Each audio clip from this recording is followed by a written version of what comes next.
સમજી ગયો.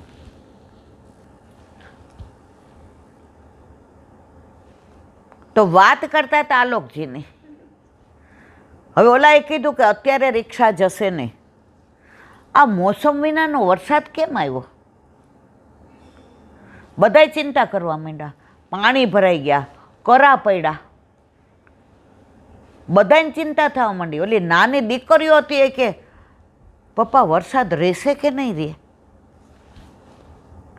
ત્યાં ઓલી મોટી છોકરીએ કીધું તમે ઠાકોરજી મારી ગોદમાં આપ્યા હતા ક્યાં ગયા? અને ફાળ પડી. અને આલોકજી ત્યાં જ્યાં ઓલા માજીને ત્યાં પાણી પીધું હતું, જળ પીધું હતું, ત્યાં દોડ્યા. અને દોડતા દોડતા ગયા. હવે માજી એકલા હતા, બારણું બંધ કરી દીધું હતું. વરસાદ આવો પડ્યો, એટલામાં જ પડ્યો હતો. બારણું ખખડાવ્યું. માજી કે હું તો આકુડ વ્યાકુડ થઈ ગઈ કે તારા લડ્ડુ ગોપાલ તો અહીંયા મૂકીને ગયા છો. હવે તમે માનો કે વૃંદાવન ઉતરા હો કે જતીપુરા ઉતરા હો કે ગોવર્ધન ઉતરા હો તો પાછો તમારે અહીંયા ધક્કો થશે. અને આ મોસમ વિનાનો વરસાદ કેમ આવ્યો? જેવા લડ્ડુ ગોપાલ એના હાથમાં આવ્યા અને એના બારે મેઘ ખાંગા થયા, આંસુની ધારા.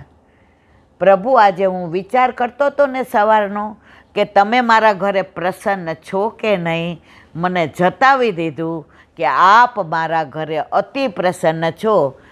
ગોદમાં લીધા ત્યાં પાછો તડકો નીકળો, વરસાદય નહીં, વાદળાય નહીં, કશું જ નહીં. પ્રભુએ આ લીલા કરી અને બતાવ્યું કે તારા ઘરે મને અતિ પ્રસન્નતા છે. આ બધી લીલાઓ 2021ની છે. કોઈ એમ કે 500 વર્ષ પહેલાં, 100 વર્ષ પહેલાં, ના મારા વાલા.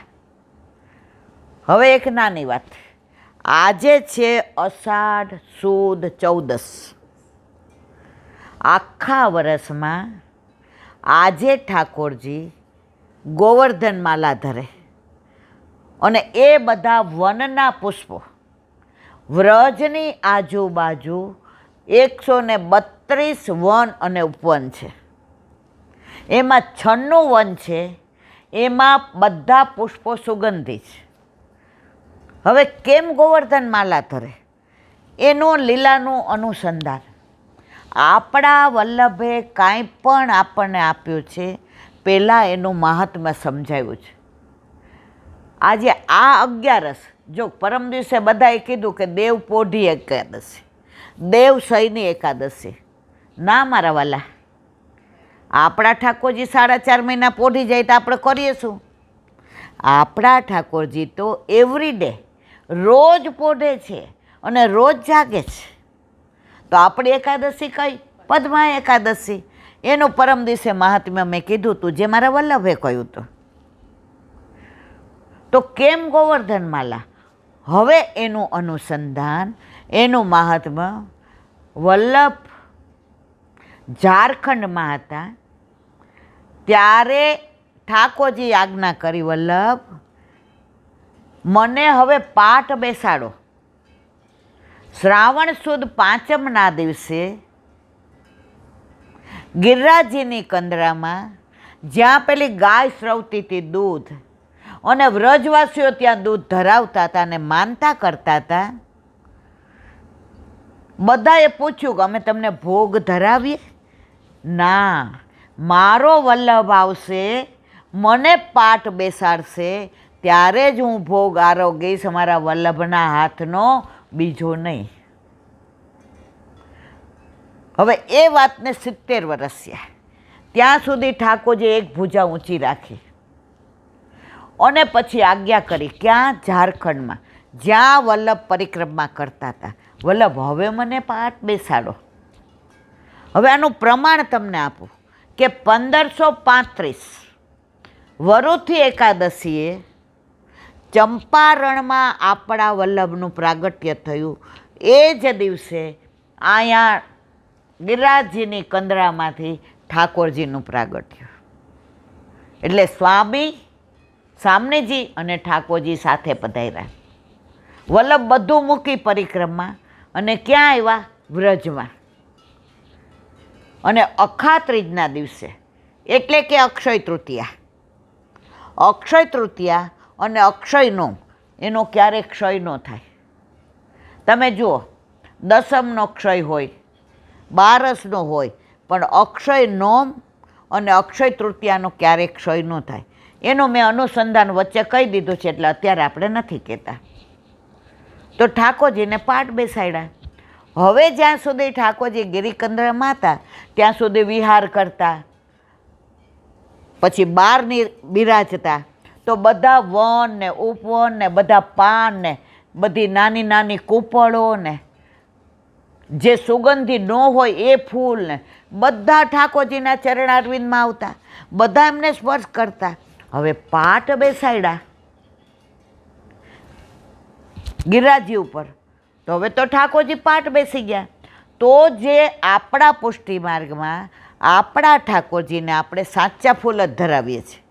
આપણે કરણના ફૂલ ને એવા બધા નથી ધરાવતા.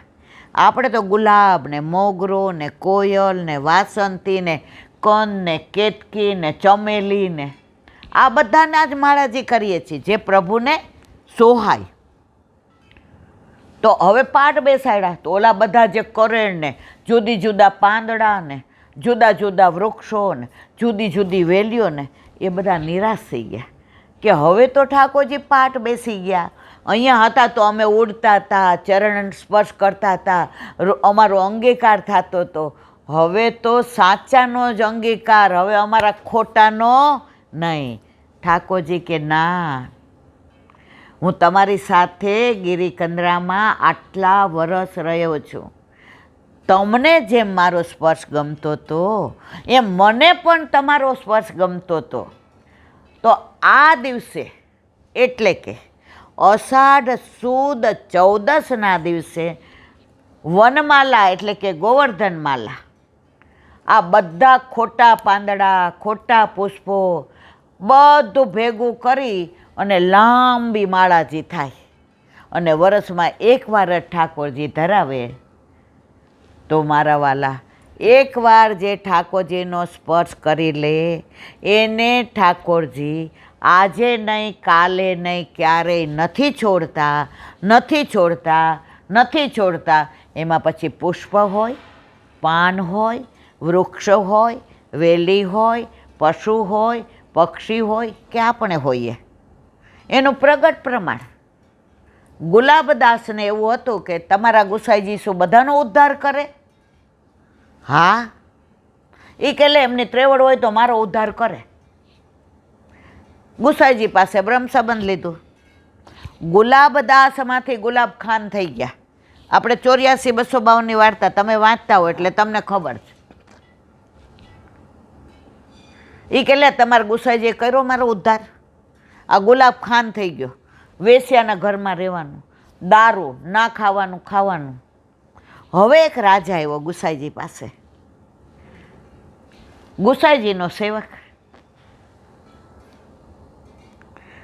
કોઢ થઈ ગયો હતો, એટલે વ્યથા થતી હતી કે મારા પ્રભુને મારા કોઢથી ને મારું સ્વરૂપ જોવું નહીં ગમતું હોય. ગુસાઈજી પરમ દયાળ, મને આમાં કાંઈક કૃપા કરો. ગુસાઈજીએ કહ્યું, સાંભળ, હું જ્યાં જવાનું કહું એની કૃતિ સામું ન જોતો, એ શું છે કેવો છે ન જોતો, પણ એ મારો સેવક છે એ યાદ રાખજે. જો ગુલાબ ખાને ચેલેન્જ આપી હતી કે મારો ઉદ્ધાર ત્રેવડ હોય તો કરે, હવે ગુલાબ ખાન થઈ ગયો, હું તમારા ગુસાઈજી મારું કરી લઈએ. હવે સાંભળો, તારે ત્યાં જઈ એનું જૂઠણ લેવાનું. એટલે રાજા તો ઓલા મહેલામાં આવ્યો, નીચે પૂછ્યું, અહીંયા કોઈ ગુલાબદાસ છે? અહીંયા કોઈ ગુલાબદાસ નથી. ઓલો ગુલાબ ખાન છે, આખો અમારો મોલ્લો બગાડી નાખ્યો છે. આ કોણ જાણે કેવો છે. પણ ગુસાઈજીએ કહ્યું હતું, એની કૃતિ સામું ના જોઈશ, એના સ્વરૂપ સામું ના જોઈશ. પગથિયા ચડીને ગયા. ઓલી નાચતી હતી અને ગુલાબદાસ ના ખાવાનું ખાતા હતા અને સુરાહી પડી હતી. રાજાને એમ થયું હું ક્યાં આવી ગયો, પણ ગુસાઈજી હંમેશા ગુરુની આજ્ઞામાં વિશ્વાસ રાખીએ ને દ્રઢ, તો તમારે એમના વચન ફળે છે અને ફળે છે, એમાં કોઈ શંકાને સ્થાન નથી. એટલે જ કહે છે ને, ગુરુ ગોવિંદ દોનો ખડે કિસકો લાગુ પાય, અરે બલિહારી ગુરુ આપને ગોવિંદીઓ બતાય. જો પે શ્રી વલ્લભ પ્રગટ ના હોતે, વસુધા રહેતી સુની નાતર. વલ્લભ પ્રગટ ના થયો તો હું ને તમે બધા ક્યાં હોત? મંદિરે માથા ટેકવેત અને દેરે દીવા કરત ને. કોઈ કે હાલો અહીંયા, હા હાલો. કોઈ કે આમ કરો, હા. વલ્લભ કહે છે નહીં, તું અમારો છો, અમારો હતો અને અમારો રહીશ. અમે તને ક્યાંય જવા દેશું નહીં. કેમ?